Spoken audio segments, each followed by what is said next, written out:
अल्लाहु अल्लाहु अल्लाहु नहमदुहु व नुसल्ली अला रसूलिहिल करीम अम्मा बअद फ़अऊज़ु बिल्लाहि मिनश शैतानिर रजीम बिस्मिल्लाहिर रहमानिर रहीम। हुज़ूर नबी करीम सल्लल्लाहु तआला अलैहि वसल्लम जब हिजरत फरमा के मदीना मुनव्वरा में जलवा अफरोज हुए तो वहाँ दीगर अक़वाम के साथ दो कौमें मज़ीद आबाद थीं। एक थे यहूद और दूसरे थे नसारा, और ये दोनों बड़े ही मगरूर और मुतकब्बिर लोग थे और अपने दीन पर बड़ा फ़ख्र किया करते थे। और इनका ये गुमान था कि सिर्फ हम ही अल्लाह तबारक व तआला के पसंदीदा लोग हैं और हमारा दीन ही अल्लाह ताला की बारगाह में मकबूल और पसंदीदा है। प्यारे नबी सल्लल्लाहु तआला अलैहि वसल्लम ने जब उनको दीन इस्लाम की दावत पेश की तो ये मगरूर व मुतकब्बिर लोग नबी करीम सल्लल्लाहु तआला अलैहि वसल्लम से ये बहस व मुबाहिसा करने लगे कि हमें आपके दीन की कोई ज़रूरत नहीं है, हमारा दीन तो खुद ही अल्लाह ताला की बारगाह में बड़ा मकबूल व पसंदीदा है। यहूद अपने दीन पर नाज करते थे और नसारा अपने दीन पर नाज करते थे। चुनाचे अल्लाह तबारक व तआला ने फिर ये आयत मुबारक नाजिल फरमाई, इन्नद्दीना इंदल्लाहिल इस्लाम, बेशक अल्लाह तबारक व तआला के नज़दीक पसंदीदा दीन दीन इस्लाम है। यानी यहूदियों की बात का भी रब करीम ने रद्द फरमा दिया और नसारा की बात का भी रब करीम ने रद्द फरमा दिया और अपनी पसंदीदगी का इजहार भी फरमा दिया कि बेशक अल्लाह तबारक व तआला के नज़दीक अगर कोई पसंदीदा दीन है तो वो दीन इस्लाम है। अल्लाह तबारक व तआला ने दीन इस्लाम को बेशुमार खूबियों के साथ मुज़य्यन व आरास्ता फरमाया है और हमारी ये खुश नसीबी है कि हम दीन इस्लाम के मानने वाले हैं।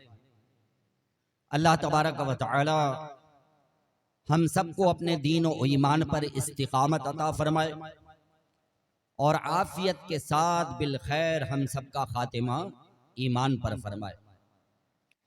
लिहाजा एक मुसलमान को चाहिए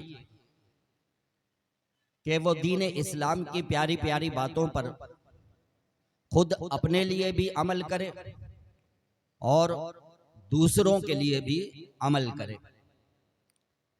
अपने लिए अमल इसलिए करे ताकि उसकी अपनी आखिरत संवर जाए, उसकी अपनी आखिरत बेहतर हो जाए, और दूसरों के लिए दीन इस्लाम पर अमल इसलिए करे ताकि दीगर अक़वाम देखें कि देखो इस्लाम के मानने वाले ऐसे हुआ करते हैं, इस्लाम के मानने वाले ऐसे हुस्न व अखलाक के पैकर हुआ करते हैं।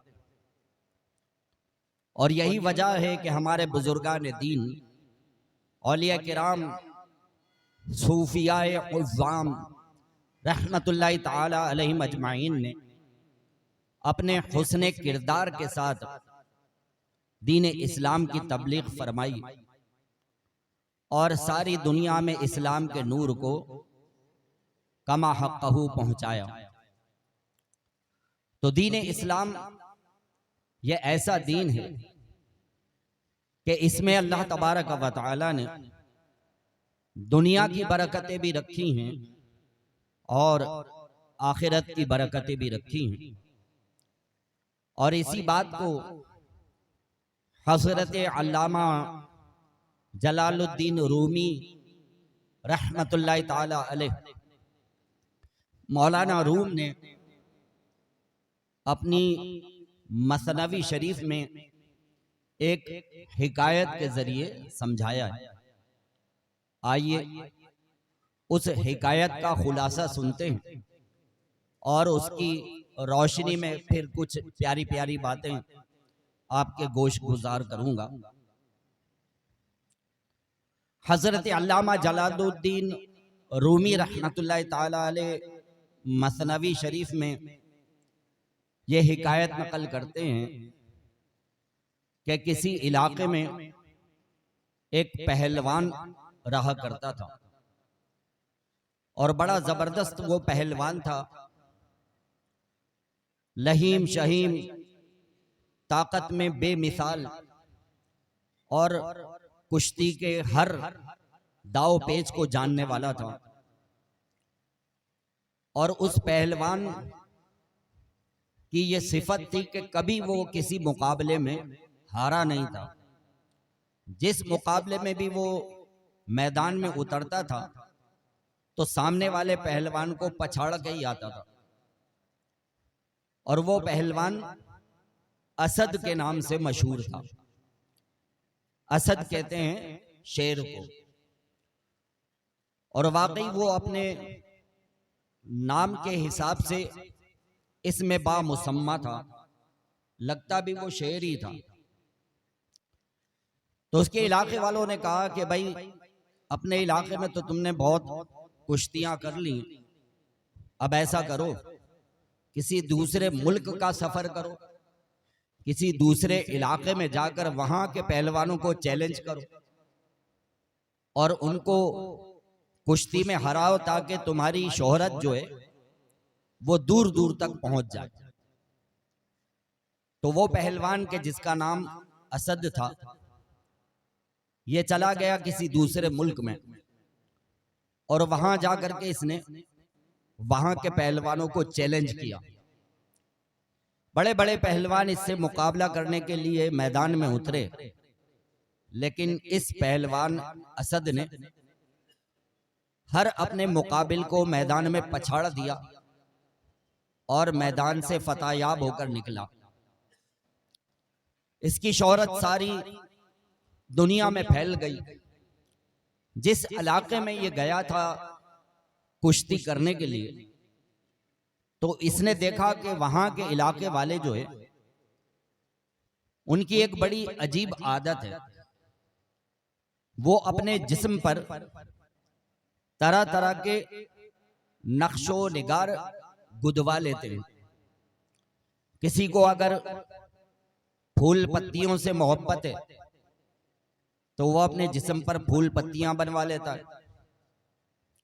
किसी को मज़ाहिर कुदरत अच्छे लगते हैं तो वो अपने जिस्म पर पहाड़ दरिया के नक्शो निगार बनवा लेता है। किसी को परिंदे अच्छे लगते हैं तो वो अपने जिस्म पर परिंदों की तस्वीरें बना लेता है। तो इस पहलवान असद ने सोचा कि मैं तो इतना नामे गरामी पहलवान हूं, आज तक कभी मैदान में मैंने शिकस्त नहीं खाई। जब भी मैदान में उतरा हमेशा फतेहयाब होके ही निकला और नाम भी मेरा असद है, लोग मुझे शेर कहते हैं। तो क्यों ना मैं यहां पर अपने जिस्म पर सीने पर एक शेर की तस्वीर बनवा लूं और शेर भी ऐसा खौफनाक हो, हमला करने वाला शेर हो, उसके जबड़े खुले हुए हों। तो जब मैं किसी मैदान में उतरूं, सामने वाला जब पहलवान आए तो वो मेरे डील डोल को देख के और उस शेर की तस्वीर को देखकर मरऊब हो जाए, खौफजदा हो जाए। तो ये ख्याल उसके दिल में आया। ये पहुंचा एक कारीगर के पास और उस कारीगर से कहने लगा कि मैं अपने जिस्म पर, सीने पर एक खौफनाक किस्म के शेर की तस्वीर बनवाना चाहता हूं, तुम मेरे जिस्म पर शेर की तस्वीर बना दो। तो वो कारीगर कहने लगा कि भाई लगता है तुम हमारे इलाके में नए नए आए हो। सुनो, जो हम तस्वीर बनाते हैं ना, तो वो इस तरह से बनाते हैं कि हमारे पास छोटी छोटी सुइयां हैं। तो हम जिस्म पर जो है सुइयों के जरिए सुराख कर करके उस तस्वीर को बनाते हैं और उन सुराखों में जो है वो रंग जो है वो भर देते हैं। और वो रंग जो है वो इतने पक्के कलर का होता है कि जब वो उन जिस्म के सुराखों के अंदर बैठ जाता है तो फिर वो रंग जो है वो कभी उतरता नहीं है। चाहे नहा लो, धो लो, वो तस्वीर हमेशा बाकी रहती है। तो इसमें तकलीफ बहुत होती है, इसलिए कि सुइयां चुभोनी पड़ती हैं। तो तुम इतनी तकलीफ बर्दाश्त कर लोगे? तो वो पहलवान कहने लगा, अरे ये क्या तुम बात करते हो, मैं तो इतना नामी गिरामी पहलवान हूं, इतने बड़े बड़े मैंने मुकाबले जीते हैं, ये सुई की छोटी सी तकलीफ ये क्या मेरे आगे चीज है? तो मैं बर्दाश्त कर लूंगा, बस तुम शेर बनाओ। उसने कहा ठीक है भाई, मेज पर लेट जाओ। उस कारीगर ने उसको मेज पर लिटाया, उसका कुर्ता उतारा और कुर्ता उतार कर उसने उसके जिस्म पर शेर का खाका जो है वो बनाना शुरू किया। अब शेर का खाका बनाने के लिए उसने हाथ में सुई ली और सुई ले करके उसके जिस्म पर वो चुभोने लगा और वो तस्वीर बनाने लगा। थोड़ी देर तक तो वो पहलवान बर्दाश्त करता रहा, लेकिन जब बर्दाश्त से बाहर हो गया तो कहने लगा, क्या करते हो भाई, बड़ी तकलीफ हो रही है। तो वो कहने लगा कि मैं शेर की दुम बना रहा हूं। तो वो कहने लगा, ऐसा करो तुम बगैर दुम का ही शेर बना दो, दुम बनवाने में तो बड़ी तकलीफ हो रही है। तो वो कारीगर कहने लगा कि भाई बगैर दुम का भी कोई शेर होता है? तो कहने लगा कि हाँ भाई, शेरों की कभी जंगल में लड़ाई वड़ाई हो जाती होगी, तो कोई शेर ऐसा भी होता होगा जिसकी दुम कट जाती होगी। तो तुम ऐसा करो, बगैर दुम का ही शेर बना दो, पैसे मैं तुमको पूरे दूंगा, बेफिक्र रहो। तो वो कारीगर सोचने लगा, चलो भाई, जब ये खुद ही कह रहा है बगैर दुम का शेर बना दो, तो छोड़ो, दुम नहीं बनाते। अब वो दूसरी तरफ अपनी सुई लेकर के शुरू हो गया।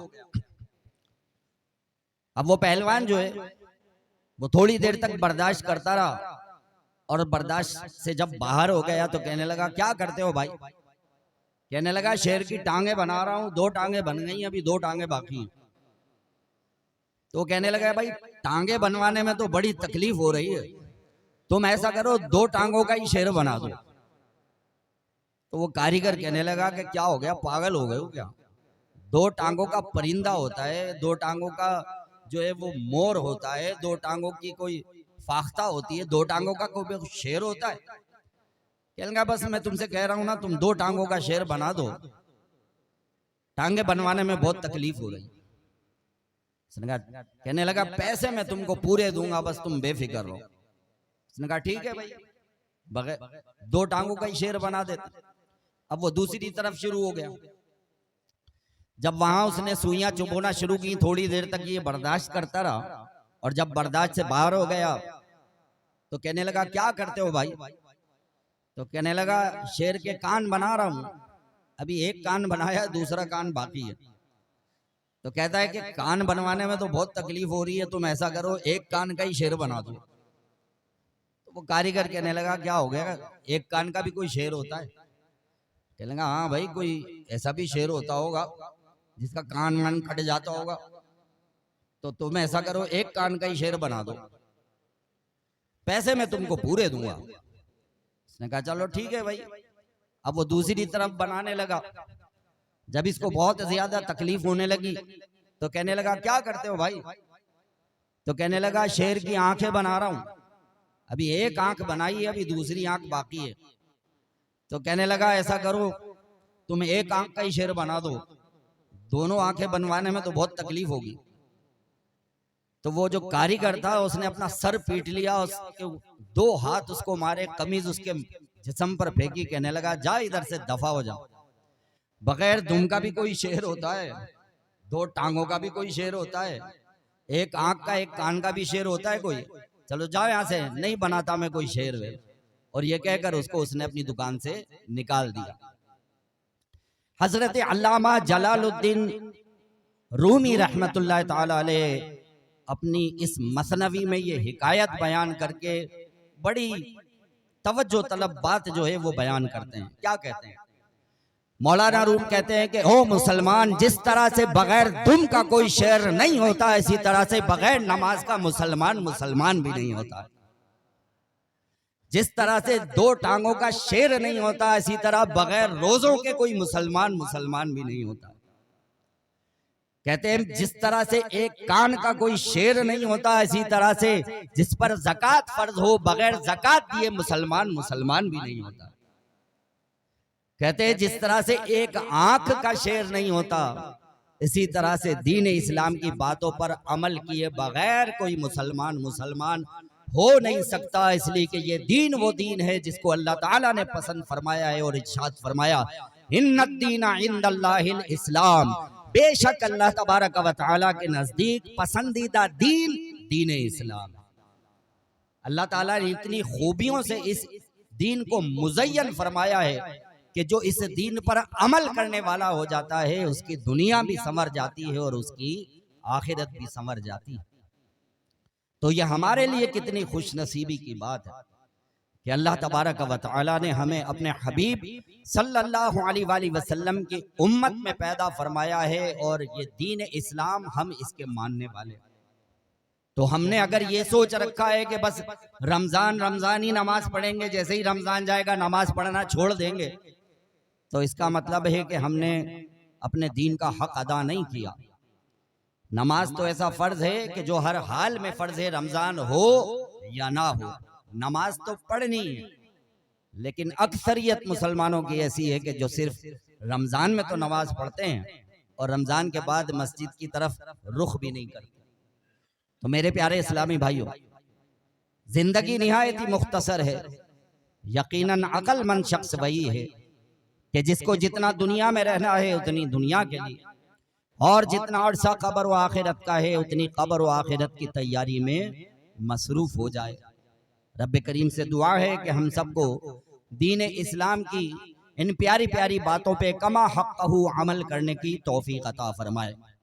अगर आपको ये वीडियो पसंद आई हो तो इस वीडियो को लाइक करें, कमेंट्स करें, शेयर करें और मेरे इस चैनल को सब्सक्राइब करें। जज़ाकल्लाहु खैर।